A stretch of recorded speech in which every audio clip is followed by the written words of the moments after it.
Alors ça, c'est un des points noirs, hein, défendre l'attractivité, le développement économique, le commerce et l'artisanat de près, défendre le commerce et l'artisanat, puisque bon, on sait très bien que sans commerce, sans artisanat, on a des villes mortes. Il y a des villages un peu partout autour de chez nous, dans le pays aixois, qui meurent, qui sont en train de mourir à cause de ça. Pour information, c'est mon métier, puisque je suis cadre à la Chambre du commerce depuis 26 ans, et je m'occupe des commerçants de proximité en l'occurrence. Donc je connais bien la problématique, et elle est la même dans le pays d'Aix, puisque je travaille sur Aix-en-Provence, que dans le pays salonnais ou dans le pays d'Aubagne. Le développement économique, alors ça c'est un des points très très faibles de la mandature sortante, hein, évidemment. On n'a rien vu, voilà, on n'a rien vu. C'est-à-dire que les entreprises se sont installées parce qu'elles ont bien voulu le faire. Les commerces se sont installés parce qu'ils ont bien voulu le faire. Certains, on aurait pu éviter de devoir s'installer 3 fois ou 4 fois, hein, sur le cours Carnot par exemple, hein, c'est-à-dire le cours du centre-ville qui va vers la fontaine Moussu. Sans rentrer dans le détail technique, il y a une possibilité pour les communes de gérer un peu ce qui se passe. Ça s'appelle le droit de préemption des baux commerciaux et des fonds de commerce. C'est un droit de préemption très spécifique qui a été mis en place en 2010, qui définit un périmètre sur lequel la ville peut intervenir pendant un an seulement, pour pouvoir trouver un repreneur. Par exemple, lorsque dans une rue, il y a un commerce de bouche qui ferme et qui est remplacé par une agence immobilière, par une banque, un truc comme ça. Attention, j'ai rien contre l'agence immobilière, mais il s'avère que ça tue la rue d'une manière évidente au fur et à mesure, puisque le commerce a besoin de flux. Et ce sont les commerces de bouche, les commerces où les artisans, les boulangers qui sont des artisans, les bouchers qui sont des artisans, et des commerçants qui créent ce flux. Et or, une agence immobilière qui fige le truc ne crée pas de flux, je suis désolé. Donc la ville a le droit, à partir du moment où elle préempte, pendant un an, de trouver le repreneur qui va bien, de trouver le commerce qui va être idoine dans cette rue, de façon à remettre l'équilibre dans ce qu'on appelle les critères de commercialité. Voilà. Donc ça fait partie vraiment du rôle d'une commune, ça, directement, c'est de sa responsabilité directe. Hein, voilà.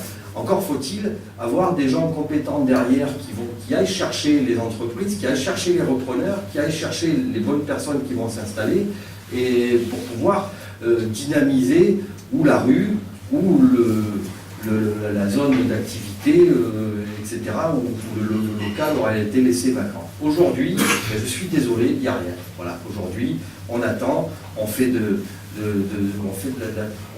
attend que ça se passe, on attend que ça arrive, on ne va pas chercher les entreprises, on n'utilise pas le carnet d'adresse de l'un, de l'autre, des réseaux qui existent, les réseaux consulaires, les chambres de commerce, les chambres des métiers, les unions patronales, les CGPME, etc.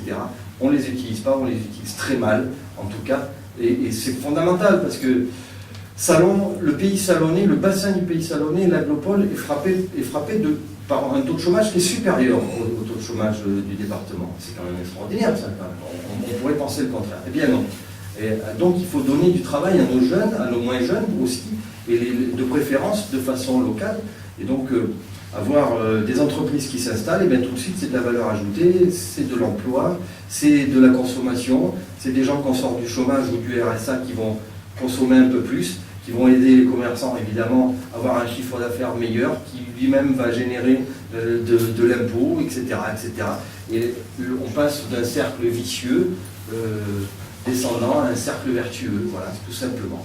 Donc nous sommes favorables non seulement à, non pas un vœu pieux d'arrivée d'entreprise ou de commerce qui soit dans l'équilibre dans l'ensemble de la commercialité, mais nous sommes pour une véritable action municipale. Hein, on parle des managers de centre-ville, hein, c'est très à la mode, mais c'est aussi important, ça peut dynamiser les centres-villes. On parle d'aller chercher des entreprises de haut niveau, de haute technologie, en rapport peut-être avec ce que nous savons faire, l'aéronautique. On a quand même une vitrine extraordinaire qui s'appelle la base aérienne. On a 2 centres de recherche avec l'ONERA, en l'occurrence, avec le rapport avec l'université, où on a des masters qui se font en rapport avec l'université. Bien tout ça, il faut l'utiliser. On a un IUT qui est en train pas de mourir, mais presque. On se demande s'il va continuer à vivre ou pas. Il va falloir trouver une solution avec l'inspection académique et le rectorat, de façon à ce que l'IUT non seulement ne meure pas, mais continue à se développer, parce qu'il y a des vraies formations en électronique, en électromécanique. Donc voilà, tout ça relève d'une vraie volonté. Alors on nous dit, mais attendez, le maire il ne peut pas tout faire. Attendez, alors s'il ne peut pas tout faire, s'il peut pas tout faire, il ne se présente pas. Voilà, il reste à la maison et il ne se présente pas pour être le premier magistrat. Parce qu'il y a des choses qui relèvent directement de la volonté municipale de par la loi, et puis il y a des choses qui relèvent comment dirais-je, de l'effet de levier, d'être un facilitateur d'action, de projet, tout ça évidemment me paraît clair. Alors là aussi, toujours dans la continuité, à partir du moment où on a décidé de mettre en place un audit, après, parce que quand on rentre dans une maison, ça sera le cas, si nous gagnons l'élection, on va rentrer dans une maison, on va faire un audit financier, tout simplement. On va commencer par dépenser de l'argent, c'est vrai, je reconnais, mais on va s'y retrouver sur la mandature, trouver, pour lutter contre le gaspillage et des dépenses un peu, quelquefois, des dépenses fastueuses, ou en tout cas des dépenses démagogiques, on va dire. Allez, soyons gentils. Nous sommes aussi pour la transparence des critères de procédure d'attribution des logements sociaux. Alors ça, c'est grande question, énorme question. Aujourd'hui, il y a à peu près 3000 à 3500 demandes de logement social sur les bureaux à la mairie, service du logement. Il y en a 300 qui sont résolus par an. Aucun critère connu, aucune déclaration de qui que ce soit, personne ne nous dit pourquoi telle ou telle famille qui vient juste d'arriver, dont on ne sait pas où, ou qui vient d'arriver, dont on ne sait où aussi, a bénéficié plutôt que ceux qui demandent depuis des années, donc aucun critère.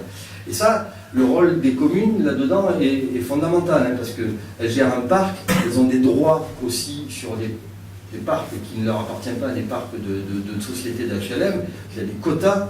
À partir du moment où vous savez qu'une société d'HLM, que ce soit Logis de France, que ce soit n'importe laquelle, une société d'HLM ne peut pas lancer un programme sans que la ville ne se porte caution à 55% du crédit que la société va faire. Voilà, c'est la loi, c'est obligatoire. À partir de ce moment-là, je pense que quand on vient se porter caution à partir du moment sur une société qui va créer des logements, on a un peu son mot à dire, quand même, malgré tout. Et donc aujourd'hui, eh bien, je pense que malheureusement les critères sont des critères de copinage. Enfin, voilà, tout simplement, ça marche au piston, ça marche ou à la volonté doctrinaire de placer certains plutôt que d'autres, avec des visées électoralistes. Donc ça, il faut que ça cesse, il faut mettre en place des critères transparents, et moi je suis pour, à chaque conseil municipal, qui se fait au moins tous les 2 mois, au minimum, voire un peu plus, et bien donner la liste de l'attribution des logements sociaux, et dire pourquoi et comment. Voilà, ça c'est une chose. Là on sort aussi, on est dans le logement, promouvoir un urbanisme respectueux de l'architecture locale et du patrimoine, ce qu'on a vu, on en a parlé dans le quartier de Bel Air l'autre jour. Je suis malheureusement, le quartier de Bel Air, c'est le quartier qui a une vocation rurale et agricole forte.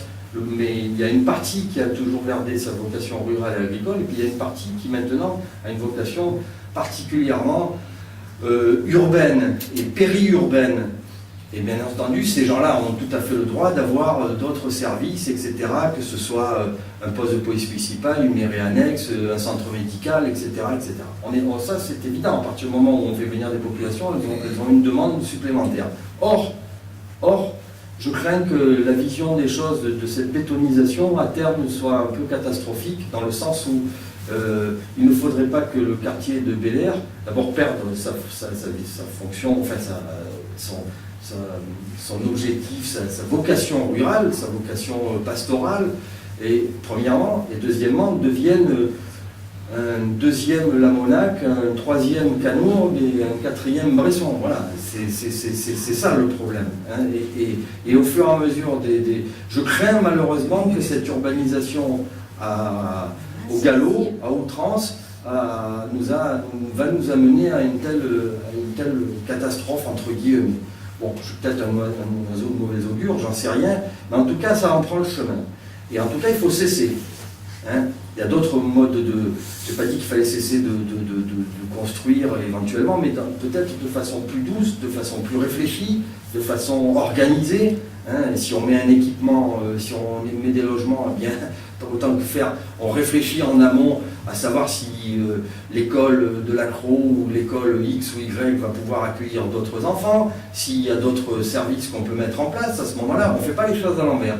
Or là, on a fait les choses à l'envers, totalement. Hein, je veux dire, ça c'est toujours pareil, dans la précipitation, peut-être avec une vision de créer voilà, cette espèce d'électorat qui trouve une espèce de retour à la campagne tout en étant en ville, mais bon, à un moment donné, la campagne qui devient la ville, c'est plus la campagne. Donc, sans faire de rétrogradation non plus. Bel-Air a une spécificité très particulière avec son foin de Crau qui est un AOC, c'est le seul AOC de France et d'Europe en l'occurrence, avec toute sa vocation rurale et pastorale, avec un peu plus loin l'hippodrome, avec encore un peu plus loin l'école des bergers, le centre de préservation de la race du Mérinos. Donc tout ça est très très fort, très enraciné, et la tradition n'est pas opposée avec la modernité, loin s'en faut. Je crois que même on peut s'en servir et qu'on peut aller au-delà.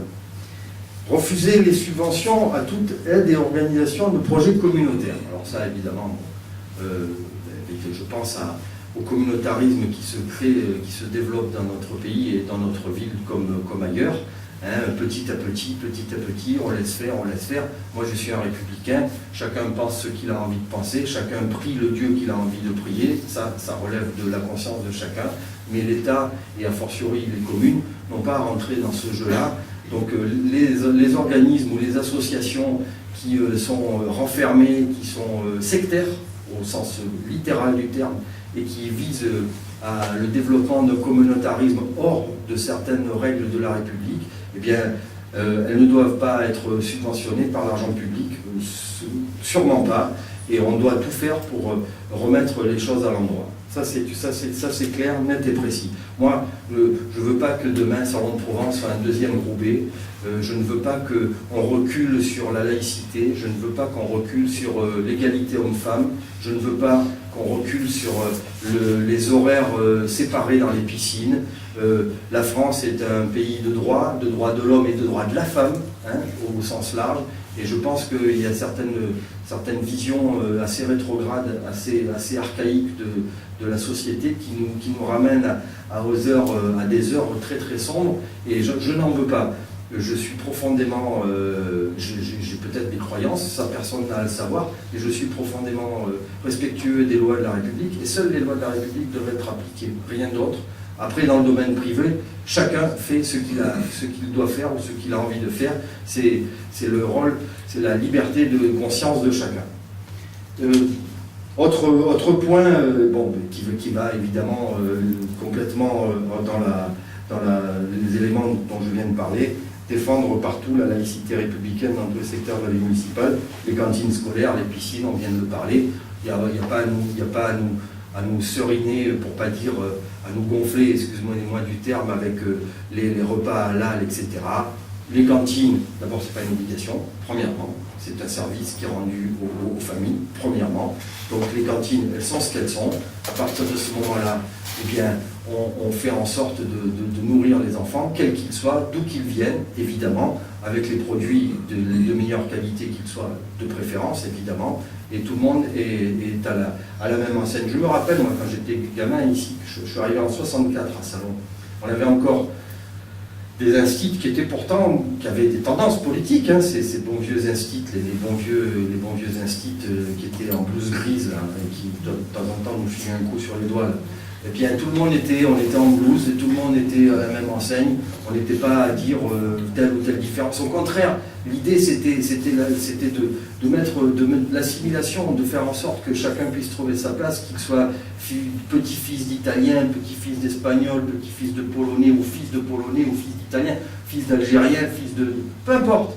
tout le monde rentrait dans un moule qui était le moule de l'assimilation, c'est-à-dire on allait vers les valeurs de la France et de la République, et les valeurs qui sont considérées, il paraît, comme des valeurs universelles. Donc je pense que c'était les bonnes. Et bien aujourd'hui, on est en train de rétrograder, d'avoir une vision renfermée, communautariste, et ça c'est tout à fait inacceptable.